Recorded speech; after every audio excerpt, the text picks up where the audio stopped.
Hi there, it is Q&A Wednesday. I can't believe it comes around so fast. We have a great topic tonight. Of course, you know, it's the beginning of a new year and we have lots of gym goers, some new gym goers. You know, the gyms are full. I know, I've been there and I get there and the parking lot's full and I'm going, what is going on? No, of course I know. So we're going to talk a little bit about gym questions that people have, especially if you are just new to going to the gym or new to exercise. You know, a lot of questions people have about being effective and how often they should exercise and some of those things. So we're going to talk about that tonight. We're going to talk about a couple of things anyway, and if you have questions meanwhile, please ask, because you know this is the time to do that. This is Q&A Wednesday. Pretty excited about that. Now really quick, probably no real life edition tomorrow night. Like I said, I'm still working with my schedule. Whenever the seasons change and I get a lot of new clients, we kind of have to work with what's going on. I have a lot of professionals coming in or people with jobs, and I have to train in the evening. So trying to work out that schedule, because I really like the real life edition. I had somebody comment that it looked like I was really having some issues, and I'm like, no, I get a little emotional when I talk about, you know, real life and how things are, because, you know, you need to know that I do have days where things are a little more difficult and that, you know, I struggle just like everybody else. And I want people to know that I'm, you know, I have a real life and that there's times where things are difficult. It's not that I'm not doing well. It's just sometimes I get a little bit emotional, even though, you know, I don't like the emotion. But I want to talk a little bit tonight about questions about the gym. You know, if you are just starting to work out, you know, 8-9 years ago, I did not understand how bodies worked and how science worked. And I really struggled with the fact that I wasn't seeing results from, you know, going in, and I was kind of not even really a cardio bunny, but I couldn't figure out why my body wasn't changing. When I would go in, I would do my 30 minutes on the elliptical, and, you know, I was really faithful about it, getting in there and doing that cardio. And why was nothing happening? Well, I had to learn how science works when it comes to the body. And so of course now I know that you can't just do cardio and expect your body to change. You actually have to work with your nutrition, and, you know, strength training really does make a difference. It changes how your body responds, and the more muscle you have, the higher your metabolism and some other things. So again, if you have some questions, go ahead and pop up. I see everybody popping up on here tonight. But the first question that I have that somebody asked was, you know, how often should I work out? And of course, you know, I can't give you one standard answer because that just doesn't really work. It really does depend on your goals and what you're trying to accomplish. So, and honestly, it also depends on your availability. Not everybody has the ability to work out every day. You know, that's depending on life, how life is. It's all about the balance. You know, nobody arrives at the balance of their life and stays there. It depends on what's going on. So for someone, you know, I have a lot of clients who might be in school and carrying a job at the same time. Your availability to accomplish things is not going to be the same as somebody who might be a stay-at-home mom and finds a gym with daycare. So keep that in mind. But let me give you on average kind of, you know, what you need to see some results, and then what your maximum is in order to still not overtrain and not, you know, you don't want to get to the point where you burn out as well. When I very first started, I found that you kind of, at some level, it becomes an addiction. Once you kind of start to see results and you feel good, and all of a sudden it's like, okay, well, you know, I can go to the gym and do this, and I can come home and do this. And at some point, if you keep going that way, you know, you're going to burn out. And so you're not always going to be able to keep up with that. I was doing a little more cardio than I should at the time. So Mike would like to know, how often do you recommend HIIT or Tabata per week? It does depend on the goal, and it depends on your body, your skill level, and really, you know, some people who are just starting might not be able to handle the same amount of exercise or the same amount of time. For those of you who don't know what HIIT or Tabata is, HIIT is high intensity interval training. It involves, you know, a cardio session where you get your heart rate up really high, and then kind of back it down, or allow it to your heart rate to come down just a little bit. It's very, very effective. You can get a very great cardio workout in a very short amount of time. You know, we're talking like, you know, 20 minutes, 30 minutes max. And then Tabata is kind of a lifting style where you're keeping the heart rate up the whole time as well. It can involve circuits and things like that. So again, not everybody can handle that. Not everybody needs that kind of a workout. When I'm starting with someone, and a lot of people new to exercise in general, or who are just really starting to get back into it, are a little concerned about their energy output and how much it's going to hurt, and how their body's going to respond to that. So not everybody that I work with needs that kind of a workout. It depends on, for someone who might want to do something that is more of an endurance type sport or exercise or goal, those can be extremely effective. Or someone who is already an athlete and needs to change things up just a little bit. Steady state cardio is not always the best option. So a HIIT style workout or a Tabata might be a really great option as well. Just remember that you have to learn to listen to your body. No matter what style of exercise that you do, you have to listen to your body.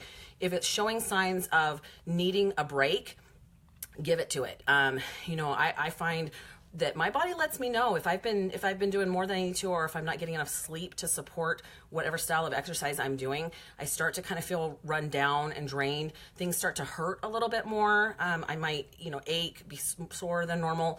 And I really have learned to back off just a little bit because I don't have time to be sick for a week. I don't have time to be out.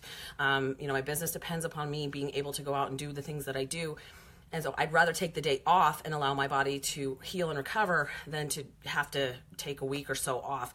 And I know there's a lot of stuff going on right now. A lot of people are sick, a lot of flu going around. And so, by really making sure I'm eating really super clean, I'm getting all of my vitamins and supplements in, and making sure I'm getting enough time off. So far, I've been very able to avoid all of the garbage that's going around, and so I'm happy about that. So I'm going to kind of stick to some basics on this. When it comes to workouts, not only does it depend on the amount of time that you have, because I do teach my clients that if they only have 3 days a week, that you can fit in what you're trying to accomplish to those 3 days a week. Now, you're not going to be able to accomplish athlete level physique or workouts in 3 days a week. You're going to need a little more time, but you can be very effective. I'm all about efficiency.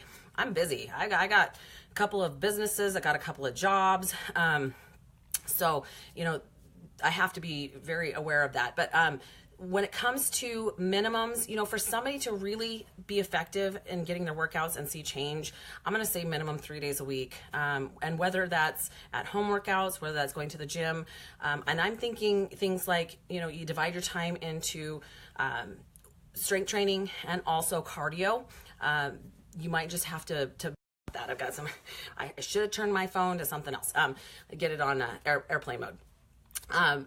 Maximums. Okay. Remember that your body does not build muscle when you lift. That's when it breaks the muscle down. It builds when you rest and repair and sleep, right? So of course, sleep's going to play a huge role in that as well. So for me, maximum amount of days a week that you should be lifting is 5. If you find that you're not recovering quickly enough, you might need to take more time than that. When I go on a time, like a building or a growing cycle, like when I'm really taking time to put some muscle back on, sometimes it's only 4 days a week because my body needs that extra time. I'm lifting extra heavy. I'm making sure that I'm getting my nutrients in. My body needs that time to repair and recover. And sometimes that's hard to remember that, 5-6 times a week, especially if you're trying to grow and put some mass on, is not always effective because it does not allow your body that time to repair. Now, cardio should be used very specifically. Cardio is not something that, yes, it's your heart health and it's your fat burn, but it doesn't necessarily need to be done every day, all year long. If you tend to do a lot of cardio, your body adapts very easily to that. Your body doesn't have to work as hard. It's the one thing that you don't want to be efficient at. You don't want your body to get really good at cardio. Now, unless you're running a marathon, that's a whole different ballgame. But I utilize cardio when I have a very specific goal that I'm trying to either lean out for something or, I need to push it a little bit more to get where I want to go. Primarily, if I'm trying to lean out, I utilize my nutrition in that fashion. I work with macros a little bit differently. My formula is a little different than when I'm trying to grow. I do work with a little bit of a deficit of calories and energy because, of course, I'm trying to get my body to burn excess fat. So, with that in mind, I've had a lot of people ask, should I do cardio first or should I do strength training first when I'm trying to get both in within a certain amount of time? Hi, Olivia. It depends on your goal. I know I keep saying that, but it's true. Nothing that I do with my clients is cookie cutter. I can't treat my people the same when their goals are different, their bodies are different. I have to see how their body responds to different things. So if leaning out, if building muscle and leaning out a little bit, because of course I don't like the word weight loss or the term weight loss. If we're trying to get a little bit leaner, you should actually do your cardio post lifting, because you need those stored nutrients in your body and your muscle in order to lift. That's where your power comes from. And if you're burning those all off through cardio, then you don't have the strength, the power, the endurance within your lifts to accomplish what you're trying to. Now, if you are focused more on doing some sort of a run or race or something to that effect, you're going to want to do your cardio first, because that's what you're practicing for. That's what your focus is on. So for my average person that I'm working with, I tell them come in and warm up for 5 to 10 minutes on some cardio equipment, and then do your strength training, and then go ahead and do your cardio, and then cool down and stretch. That's your best option. And honestly, I'm all about efficiency, because most of us are so short on time. So to back up for a second, the max that you should be doing, whether or not you are growing or leaning, should probably lift-wise, strength training-wise, be 5 days a week. Cardio, you can do cardio every day. I've been known right before competition to have to do 2 a days. And they're not fun. But again, I'm saving that specific ammunition to really kind of get to that certain point. Kind of keep that in mind, that if your goal, if somebody is trying to, let's say that they're going to be part of a wedding and they're already doing 90 minutes of cardio a day, we don't have any ammunition to kind of get you a little bit further to accomplish that. Your body's got to become very efficient at using cardio. You're not going to burn the extra calories you need with that, or burn the extra fat. So Mike would also like to know about fasted cardio and intermittent fasting. Okay, so there's so much conflicting information as to whether or not fasted cardio is better than cardio at any other time. And really, I've done a lot of research on this, because I don't want to give information that's incorrect. And so far, from all the research that I've done, it's not really showing a huge difference as to when you do cardio. You're going to burn extra calories. How your body chooses to target fat is more up to your DNA than it is to whether or not you're doing it first thing in the morning before you eat. So unfortunately, like I said, the amount of calories and the amount of fat that you burn really doesn't show a big difference. It does, however, I would always, if you're really trying to lean out and burn more fat, at least for your workouts, I would definitely do your strength training first before you do your cardio. It just works better that way, especially if you really like feeling that power and that extra energy towards your workouts, towards your lifts. That's going to be super important. And so Ronnie's asking, my workouts for you required very different caloric input than when I train. Yeah, if you're powerlifting, we're not even going to get into that tonight, but when you're doing different styles of training, your caloric intake is going to be a little bit different, and your macro breakdown is going to be completely different. That's for another night, but those are really good questions and good terms. When it comes to intermittent fasting, here's my problem with intermittent fasting. There are some very specific rules depending on the style of intermittent fasting that you're doing, and really what it comes down to for most people is that they don't follow the rules when they do intermittent fasting. Not only that, because they tend to not get all their calories in, then their metabolism tends to drop, and when they go off the intermittent fasting, they seem to have their body kind of resumes and starts to store, because it's excess calories they're not used to. The thing with intermittent fasting is that you're giving yourself a block of time to get all your calories in, and at the other times, we actually all do some sort of intermittent fasting when we sleep. Depending on how long you sleep, anywhere from 6 to 8 or 9 hours, we do get an intermittent fast where our body is able to process and get through and get rid of all of the nutrients and use things up and process. But the thought process is that, once your body gets through that, you kind of start fresh and your body's able to process things a little bit better. Unfortunately, for a lot of people, what ends up happening is that depending on the person and how their body responds to different nutrients, a lot of times we get cravings, or again, people miss the nutrients. For some people, that's a lot of nutrients in a very short amount of time. Depending on the style that you're trying to accomplish, you might be trying to stick several thousand calories in a very short block of time, and that's difficult to do. I find that most of my guys, when they find out the amount of calories or macros that they need, they struggle with it anyway, because it's really clean, whole food, and the volume is so much greater than when they're eating processed junk, that they're struggling to get those in anyway. So to try and cram that into a small block of time tends to be a little difficult. I'm not a fan of following any one thing. I think if you're cutting out any one nutrient, or if you're trying to be really strict in some way. For some people that works, but for most people it ends up being kind of another fad or another really restrictive way to go. And there's not one thing that works for everybody. It just doesn't work that way. And I'm missing one that said something about pre-workout first. You might have to repeat that one because I missed it. For building muscle, you said 5 days a week. Not necessarily. When I'm really trying to build mass in a very, in like, let's say 4 or 5 months, I might only do 4 days a week for lift. I'm lifting really, really heavy.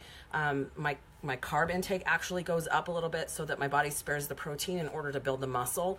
And again, you don't build muscle when you lift, guys. You build it when you sleep and recover. So that rest and recovery is every bit as important or more important than the amount of days that you lift. So you have to keep that in mind. Now, I do want to approach, let's see, should we give our bodies 2 days break back to back? That's a good question. For someone, I like to give myself the rest days after my heaviest, strongest, most intense lifts. So for me, that's usually after a leg day and or a back day. Those tend to be my body usually tells me, you know what, your body needs a break today. That doesn't always work for a lot of people because, of course, if your schedule requires that you can only lift Monday through Friday, you're going to have to take that into consideration, and you may have to build your schedule around your current job because that's just life, right? It's partially it's going to be a life situation, whatever works best for your schedule, and partially it's going to be based on what your goals are. So that can be a little bit difficult as well. 2 days in a row, again, that works for some people. My schedule doesn't always allow for that. I tend to take, like I said, my days off after my heaviest lifts. So I like to do my workouts on an empty stomach as long as you have some pre-workout for boosts. That works for some people, especially if you're doing it first thing in the morning. However, if you are completely out of fuel, it's really difficult to lift heavy. So that can be, and again, everybody's different. You can't base it on one thing. The science is going to kind of give you some basic options, of how your body responds, and then you have to see how your DNA, how your body responds to that. So hi Zira, I got lots of people hopping on tonight, so that's pretty awesome. So hopefully that helps a little bit.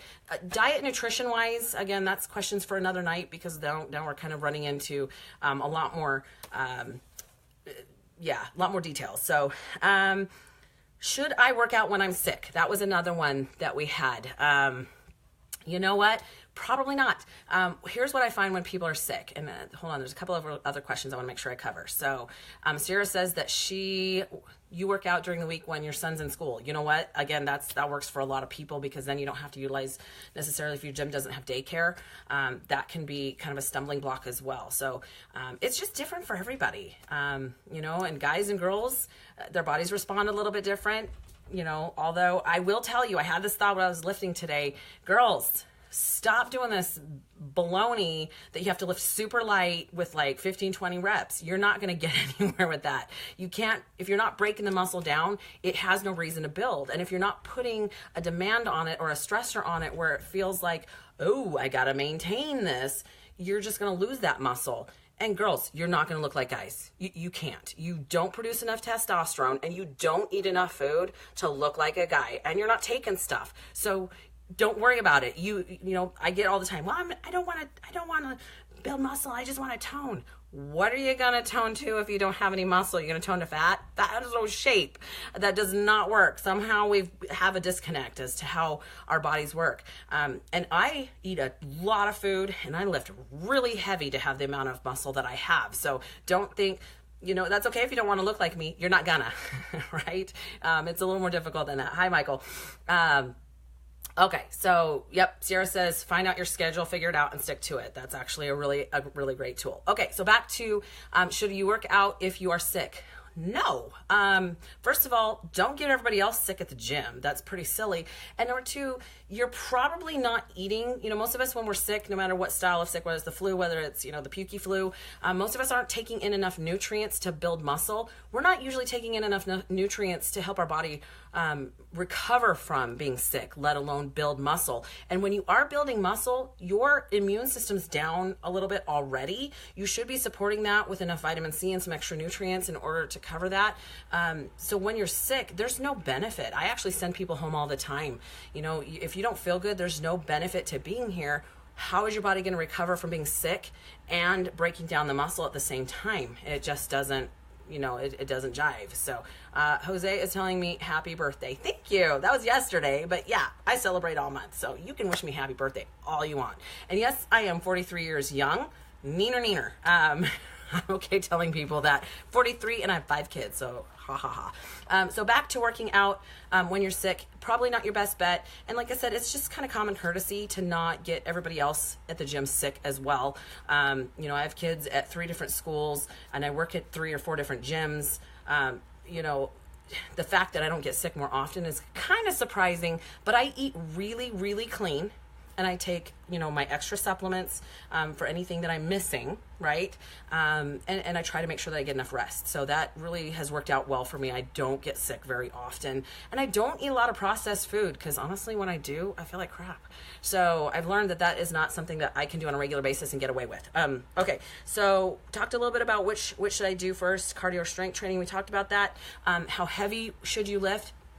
Here's the deal, guys. If you are strength training, if you're new to strength training to build muscle, to build strength is a little bit different than building size, which is a little bit different than building power. And I'm not going to get totally into it today just for time, but you can't build one way and expect all those things to happen the same.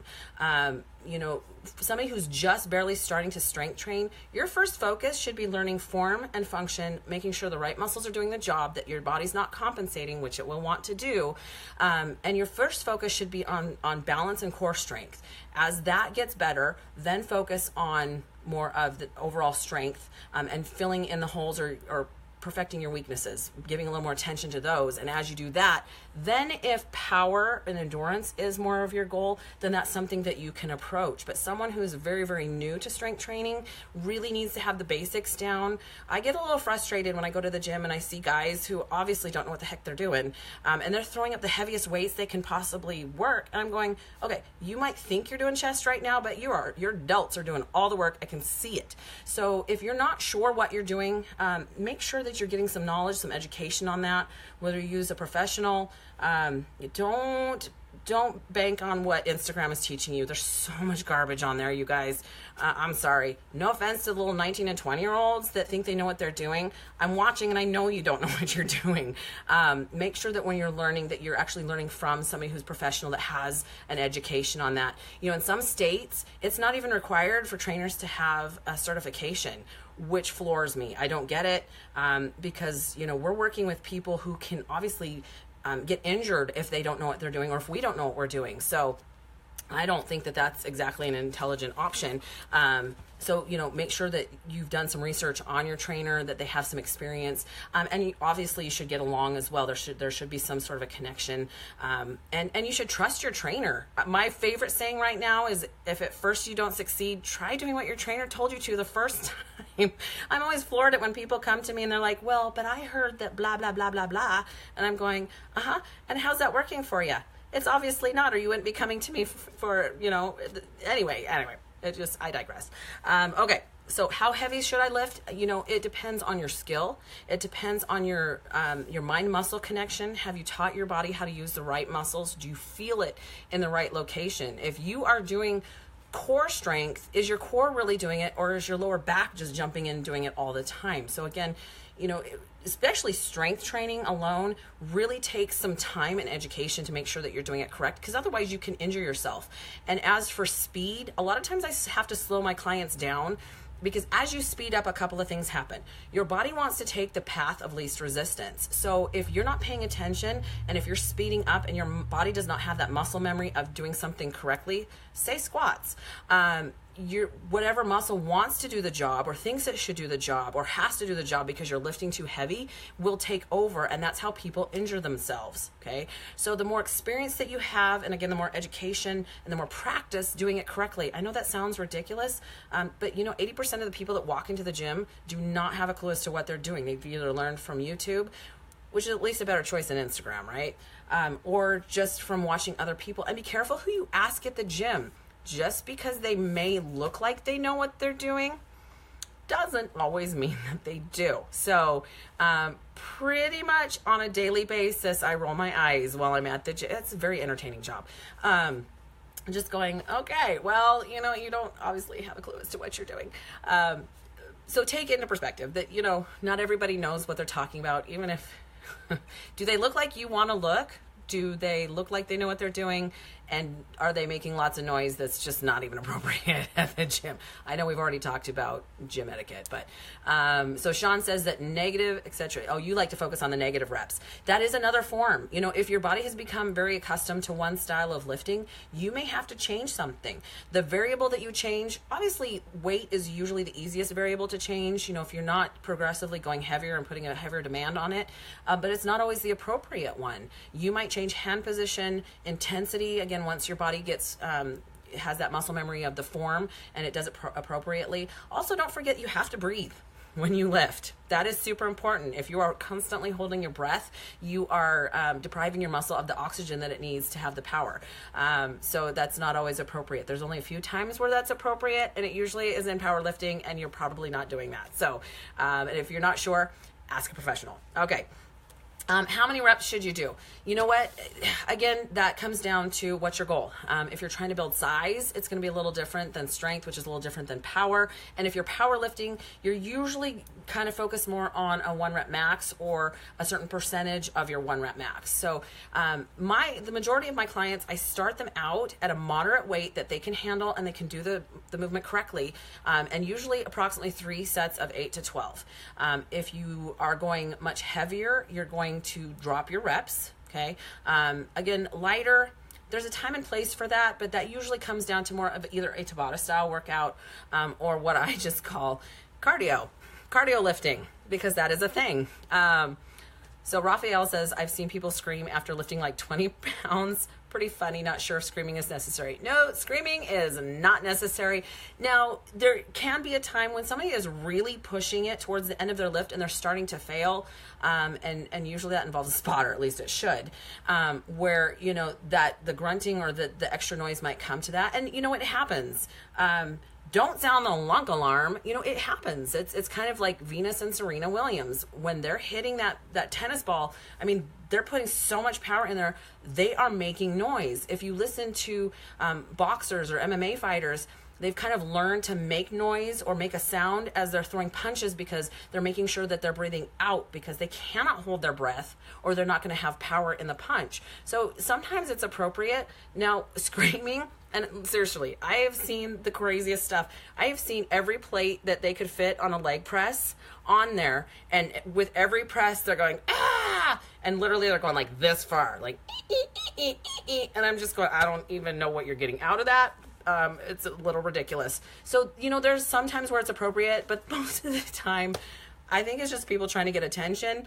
I've been known, like I said, at the end of my set to really, focus so much and really throw so much power and effort into it that I make some noise. But, like I said, I'd probably be thrown out of Planet Fitness. I'm a lunk, whatever. I don't care. So, keep in mind, it just needs to be appropriate. And I see more weird stuff than anything else. But as for heavy, I tell my clients, especially if you know what you're doing, you've had some experience, go as heavy as you can with perfect form. If you cannot keep form, there is no benefit to what you're doing because now you're using compensating muscles and you're either going to injure yourself or build something unintentionally. So, right, that kind of should just tell it all. So, okay, go for it. Message me and we'll have to chat. Okay, so I know I have one more. So how many reps? Rests. Okay, the heavier you go, the longer the rest between sets. Now, that does not mean 5 minutes and 2 texts and 3 phone calls later. That's just inappropriate, and especially as busy as gyms are right now, it's just rude. When you're really lifting heavy, now again, powerlifting, if you're doing some specific things, and if you're working with a coach, your coach is going to keep you on task anyway. But if you're lifting extremely heavy, your muscles need a moment. The blood needs to recirculate. The oxygen has to get back to the muscle in order to lift again, so that you have the power to try and lift that heavy again. Otherwise, you're actually either going to get injured, or you're just not even going to be able to pull one rep off. Somebody who's lifting moderate weight, 8 to 12 reps, 45 seconds to 60 seconds between sets is appropriate. Listen to your body, but don't be ridiculous. Don't sit around on all the equipment that people need, and now you've taken the squat rack for 45 minutes and you're not really doing anything. It's annoying. The heavier you go, you might be waiting 60 to 90 seconds or even as much as 2 minutes. But be appropriate with it, and be courteous, because that's, again, we're all trying to use the gym. We don't want to wait for you to send your fourth text. It's just kind of silly. And I'm not going to lie. I have been to 2 gyms today, one working, one training, and I saw multiple people on their phones. Get off your flippin' phones. You don't need to be on your phone while you're training. If you need to talk to your kids or your doctor's calling you back, go in the lobby. There's a place for that.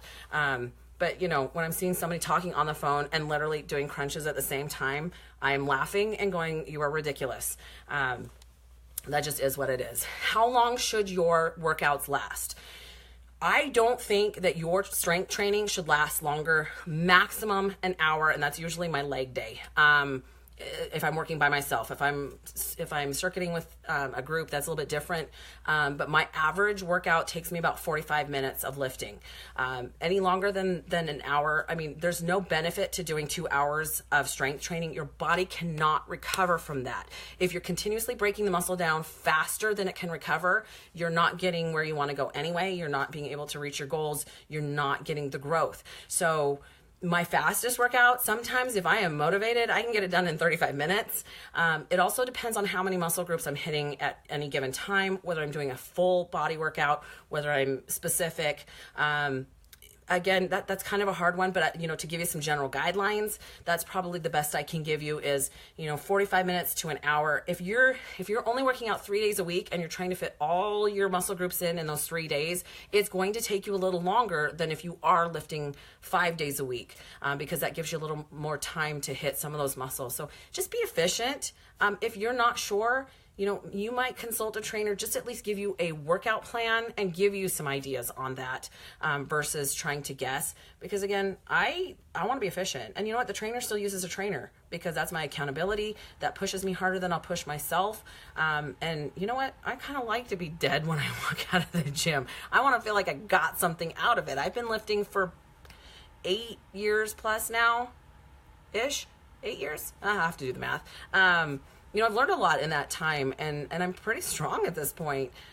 So yeah, there are times when my energy level is not the same. I might have a little bit more lighter lifts, more into the squeeze and focus of what I'm doing. And then there's times where I get pushed to my max and my limits, and I'm absolutely dead when I walk out the door. Now, it is not appropriate to be completely dead 5 days a week every time you walk out of that gym. You will not be able to keep up with it. You will not be able to maintain that kind of energy output, and your body cannot recover that much breakdown of muscle that fast. And couple that with not getting the right nutrients in. If you're not getting enough protein, if you're not getting enough carbs, you're kind of setting yourself up for sickness, and to really not reach your goals. So keep that in mind. Now, I know I'm kind of hitting some basics here. We're not getting into any detail because we're not talking sport specific. We're not talking goal specific. But, just be smart. Have some common sense. And if you're not sure, ask a professional. And that's why I'm here. I don't know everything. I'm not gonna lie, I don't know everything. But if I don't know, I'm gonna tell you I don't know, and I'm gonna go do some research. So hopefully that helps you a little bit. Answer some questions. If you have more questions, please leave them below. I get my best ideas from you guys. You can also email me at Melissa@Fillmore Fitness. Yeah, I had to think about that for a second. I have so many emails. Melissa@FillmoreFitness.com. You can private message or direct message me on Facebook, and I'll do the best to answer as much as I can. I actually have to head back to work at this point. I have one more client tonight. So have an incredible evening. Again, no Facebook Live tomorrow night with Real Life just because my schedule's a little wonky. I'm still trying to get that fixed so that we can get back to that. However, I will be on Saturday morning at 10 a.m. Pacific Standard Time, Meals with Melissa. Apparently I'm on a breakfast kick because I've got some other breakfast ideas. Last week we did protein crepes. This week's going to be a healthier version of an egg McMuffin and breakfast burritos. So have an incredible night, guys, and we will see you soon.